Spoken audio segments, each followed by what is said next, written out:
زیادہ کھائے گا تو خواہش کے لیے ہو جائے گا، کیونکہ عبادت سے غافل ہوگا اور یہی نفس کی خواہش ہے۔ حاسد دشمن پر پتھر پھینکتا ہے اور وہ واپس اسی کو لگتا ہے اور دشمن ہنستا ہے۔ اللہ تعالیٰ کا ہر فیصلہ عقل و عدل پر مبنی ہوتا ہے، اس لیے کبھی بھی حرف شکایت لب پر مت لاؤ۔ عورت میں ایک کمزوری ہے جس کا علاج تحمل ہے، اسے رنج نہیں دینا چاہیے بلکہ اس کا رنج سہنا چاہیے۔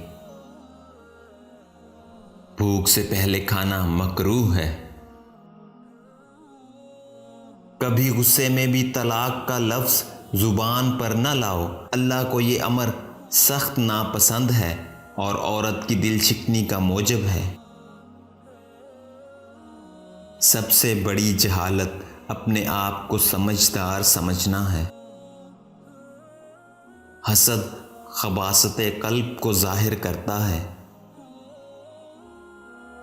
بچوں کی اصلاح مکتب میں ہوتی ہے اور عورت کی اصلاح گھر میں۔